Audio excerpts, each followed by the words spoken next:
রক্ষকই ভক্ত। জেলের ভিতরে দাগি আসামিদের হাতে হাতে ঘুরছে মোবাইল ফোন, আর জেলের ভিতরটা নিয়ন্ত্রণ করছে এই দাগি আসামিরাই, উদাসীন জেল কর্তৃপক্ষ। হুগলি জেলার শ্রীরামপুর জেল ঘুরে বাংলার দর্পণের হাতে উঠে আসলো সেই সব চাঞ্চল্যকর ছবি। জেলের ভিতরে দাগি আসামিদের হাতে হাতে ঘুরছে মোবাইল ফোন, আর জেলের ভিতরটা নিয়ন্ত্রণ করছে এই দাগি আসামিরাই। এ খবর সবার জানা, কিন্তু প্রমাণের অভাবে কেউ নাকি কিছুই করতে পারে না। তাই প্রমাণটা এবার বাংলার দর্পণের হাতে চলেই আসলো। কিভাবে? আসলে বাংলার দর্পণের খবরের জেরে গ্রেপ্তার হয় হুগলি জেলার উত্তরপাড়ার বাসিন্দা প্রদীপ চক্রবর্তী। বন্দী হয় শ্রীরামপুর জেলে। জেলের ভিতর থেকেই প্রদীপের বাড়ির লোকের কাছে টাকা চাওয়া হয়। প্রদীপের বাড়ির লোক যোগাযোগ করে আমাদের সাথে, আর তখনই আমরা নেমে পড়ি খবরের সত্যতা যাচাইয়ে। আর এর ফলেই আমাদের হাতে এসে পড়ে সকল তথ্য। দেখুন তাহলে কি সেই তথ্য।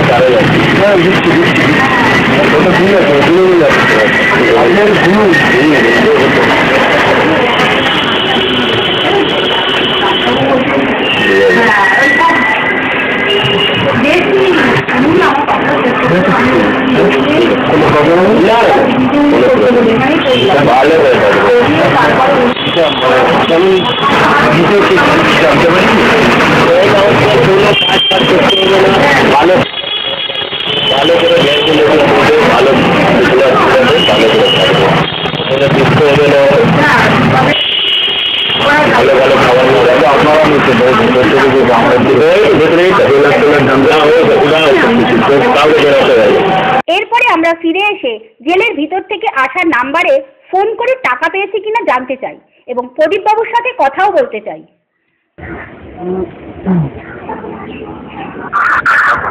হ্যালো, দাদা পেয়ে গেছেন তো? আচ্ছা দাদা, একটু প্রদীপদের সাথে কথা বলা যেতে পারে, একটু দেবেন? আচ্ছা, একটু দেবেন। এর ঠিক 2 মিনিট বাদে আবার ফোন করে প্রদীপ চক্রবর্তীর সাথে কথা বলা হয়। হ্যাঁ দাদা, হ্যালো, বলছি প্রদীপ বাবুকে একটু দিন না।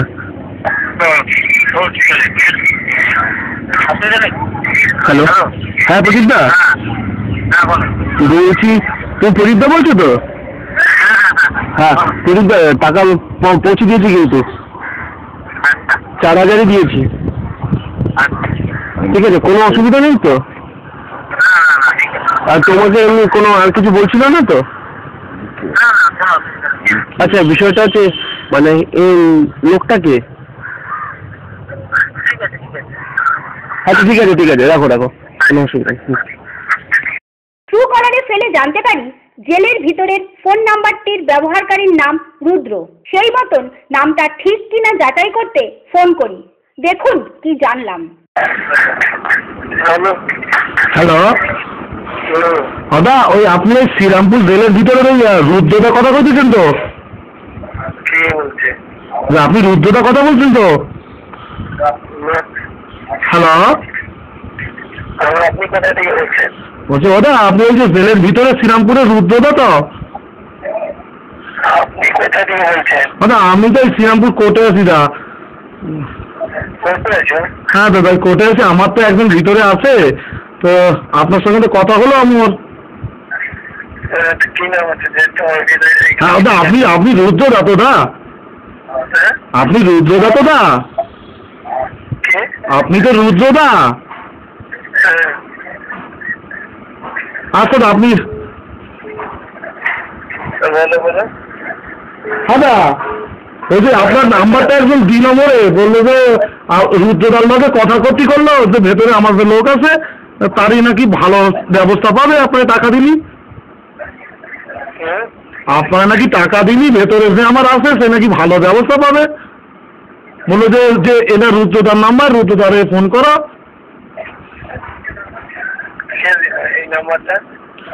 ওদা আপনি কন না, আপনি রুদ্রদা তো দা? এবার ফোনটা কেটে, এবার অপারেশন জেল। সেই মতন আমরা শ্রীরামপুর জেলের উদ্দেশ্যে রওনা দিলাম। প্রথমেই জেলে গিয়ে কোথায় নাম লেখানো হয় খোঁজ করি, কিন্তু কারোর দেখা পাই না। অগত্যা অপেক্ষা করা। অনেকক্ষণ অপেক্ষার পরে দেখা মিলল জেলের হয়ে কাজ করে দেওয়া এক ব্যক্তি, যার মুখ থেকে শুনলাম অনেক কথাই।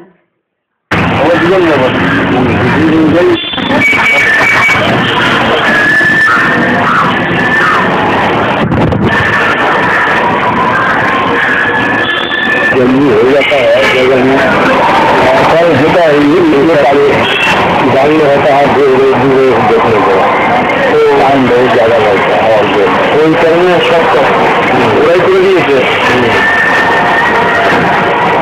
तुम तो देखते गए देखते और कम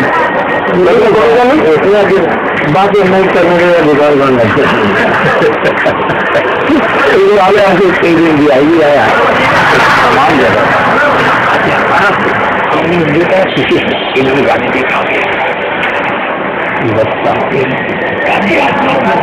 ऐसा भी दिया था मुझे सही नहीं बोला नहीं बोल दिया सही दुनिया से बात रखा तो देने को कीजिए कुछ झाड़ झाड़ा हमको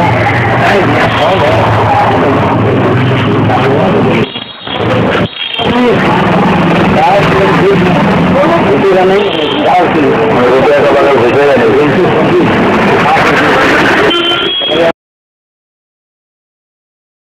এবার পালা জেলের ভিতরে যাওয়ার। গেলাম, কিন্তু কোনো রকম চেকিং ছাড়াই। আমরা কারা বা আমাদের কাছে কোনো অস্ত্র আছে কিনা তার কোনো চেকিংই হলো না।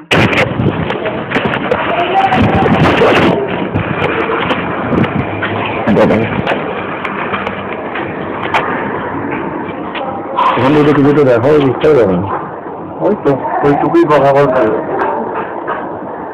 কি হচ্ছে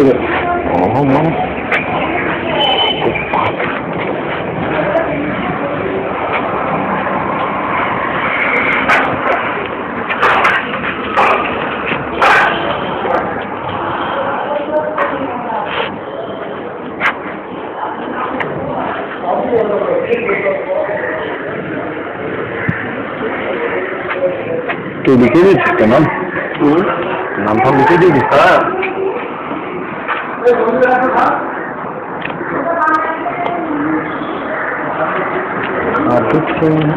জেলের এবং সরকারি অফিস চত্বরে কোনো প্রকার চেকিং এর ব্যবহার যে নেই তার প্রমাণ জোগাড়ের জন্য আমরা একটি এয়ার গানের ব্যবহার করি।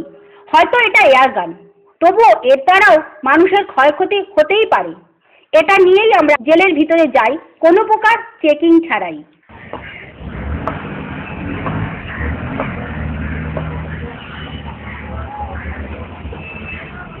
এটা করে দেবো দেবো বস ঠিক করে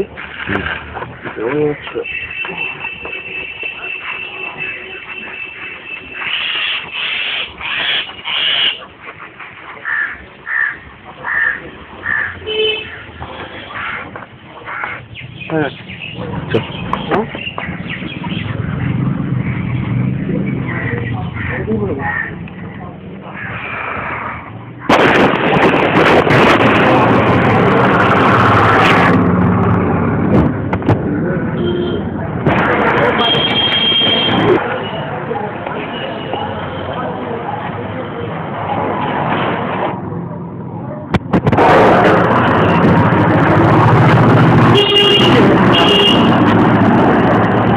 সাথে নাকি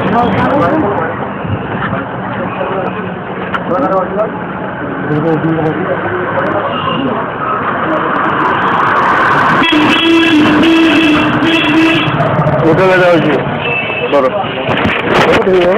আচ্ছা আপনাদের সবাইকে আপনি নিলাম ঠিক আছে 10 মিনিট কথা বলতে আমি টাইম নেবো 10 মিনিটের মধ্যে কথা বলবেন আর 10 মিনিটের মধ্যে যদি কোর্ট গাড়ি ঢুকে যান তাহলে আপনাদেরকে বাইরে টাকা দেবো নেক্সট আবার টাইম দেবো আচ্ছা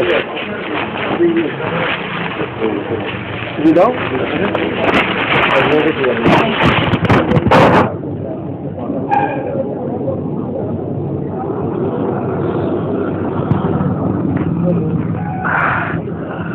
আসল জিনিস চেকিং এর নাম নেই, অথচ দেখুন ভোটার কার্ড চেকিং এর কি বহর। যে কার্ড নিয়ে আমরা আগের দিন প্রবেশ করেছি সেই কার্ডটাই এবার ভুয়ো বলা হচ্ছে। আসল ভোটার কার্ড থেকে জেরক্স করে তার ল্যামিনেশন করা আছে, সেটা নিয়ে এনাদের আপত্তি।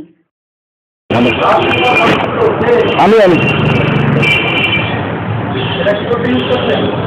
ওটা জেরক্সের এটা জেরক্স করে ওটা করা হয়েছে। অরিজিনালটা নিয়ে ঘুরবো সেই কারণে। না অবশ্যই না, অবশ্যই না, কিছু করতে পারবো না। এটা চলে যাবো কি হবে, না করলে দেখা চলে যাবে।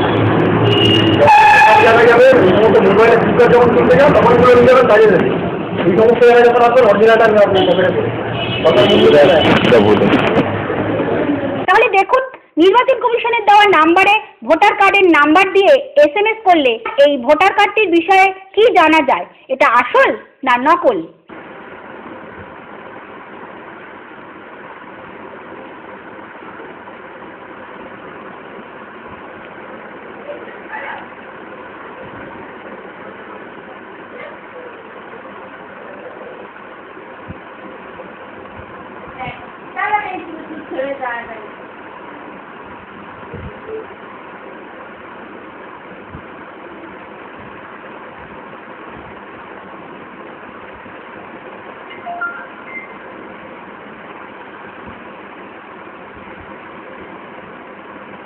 আসলে পয়সায় সব হয়। যেমন আগেই দেখানো হয়েছে কিভাবে এনারা বন্দি দর্শনের জন্য বন্দি পিছু 30 টাকা করে বেআইনিভাবে নিয়ে চলেছেন। এয়ার গান নিয়ে যে স্থান থেকে আমরা যাত্রা শুরু করেছিলাম সেইখানেই ফিরে আসলাম, আর প্রমাণ করে দিলাম সরকারি কোনো স্থানেই কোনো ব্যক্তি তার ব্যাগে করে কি নিয়ে যাচ্ছে তার কোনোরূপ চেকিং হয় না। এর ফলে আগামী দিনে যদি কোনো প্রকার বোম ব্লাস্টের মতন ঘটনা ঘটে তার দায় কে নেবে? আমরা কথা বলেছিলাম একজন বিশিষ্ট নাগরিকের সাথে। শোনা যাক উনি এই পুরো বিষয়টা নিয়ে কি বলেন। এটা ব্রিটিশ পিরিয়ড থেকে হয়ে আসছে।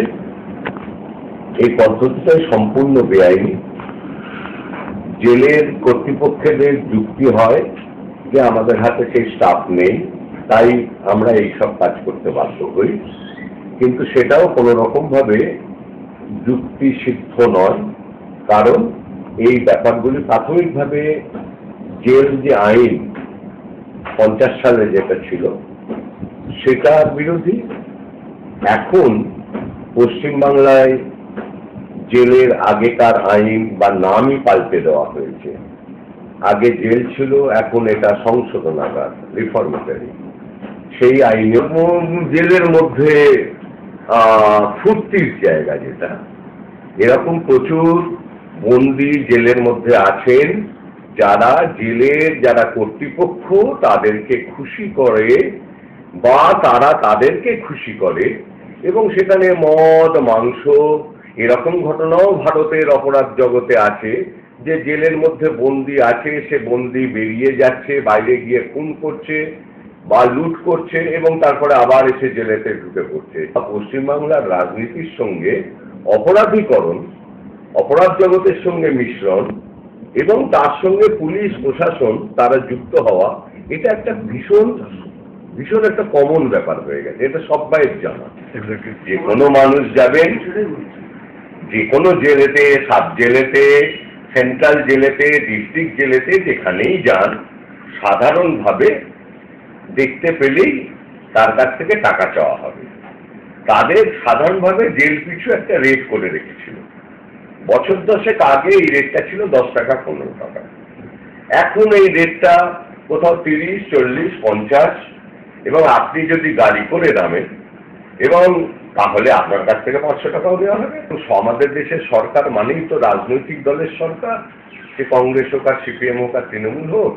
তারা যদি এই রাজনীতির দলের সঙ্গে দুষ্কৃতীদের তাদের যে প্রেম বন্ধন সেইটাকে যদি তারা আটকায়, সেটাকে যদি তারা নাকচ করে, তাহলে কিন্তু অনেকভাবেই এই জাতীয় সমস্যাগুলো আসবেই না মানুষের কাছে। কথা বলেছিলাম কারামন্ত্রী অবনীমোহন জোয়ারদারের সাথে। বিষয়টাকে উনি সম্পূর্ণ মিথ্যা বলে আখ্যা দিলেন। শোনা যাক ফোনে কি কথা হলো। হ্যালো, হ্যাঁ, কারামন্ত্রী অবনীমোহন জোয়ারদার কথা বলছেন? হ্যাঁ দাদা, নমস্কার, শুভ সন্ধ্যা এবং আপনাকে শুভেচ্ছা জানাই। আমি সাংবাদিক রাজকুমার দাশগুপ্ত। আগামী বুধবার বা বৃহস্পতিবার আপনাদের অ্যাপয়েন্টমেন্ট পাওয়া যাবে? বিষয়টা হচ্ছে পশ্চিমবঙ্গে সমস্ত জেল হচ্ছে যে পুরনো কয়েদিরা তারা ডমিনেট করতো বা শাসন করতো নতুন কয়েদিদের। তাদের কাছ থেকে টাকা পয়সা চাওয়া হয়, তাদের কাছ থেকে তাদেরকে না দিলে পরে মারধর করা হয়, টাকা পয়সা চাওয়া হয় ভালো খাবার, ভালো থাকবে এই দাবিতে। এবং জেলের মধ্যে এই কয়েদিরা মোবাইল যথেচ্ছা এভাবে মোবাইল ব্যবহার করে এবং এরাই খাবার করতে হয় নিশ্চয়ই কেউ করেছে, কিন্তু যথেষ্টভাবে কম মনে হচ্ছে আমাদের কাছে ধরে আসছে না। দাদা এই সমস্ত কিছু রেকর্ডিং, ভিডিও রেকর্ডিং কিন্তু আমাদের কাছে আছে, মানে আমরা গোপনে জেলে বন্দীদের সঙ্গে আমি বলতে পারি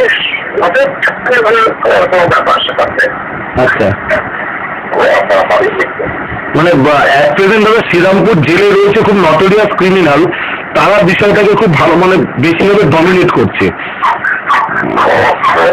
কাছে আপনি বলেছে কোনো মানে হয় না, মোবাইল থাকলে ধরা পড়বে, মোবাইল ভেতরে দেওয়া যায় সে ব্যবস্থা থাকে। শুনলেন তো মন্ত্রীমশাইয়ের কথা? উনি উল্টে আমাদেরই মিথ্যাবাদী বলে দিলেন। তাতে অবশ্য আমাদের কোনো মাথা ব্যথা নেই, কারণ আমরা বিচারের ভার প্রিয় দর্শক আপনাদের হাতেই ছেড়ে দিয়েছি। এই পুরো খবরটা দেখে বিচার করুন আপনারাই, আমরা ঠিক না ভুল। এই পর্বে এই পর্যন্ত। চোখ রাখুন বাংলাদর্পণ.in এর পর্দায় এরকম আরও চাঞ্চল্যকর খবরের জন্য। নমস্কার।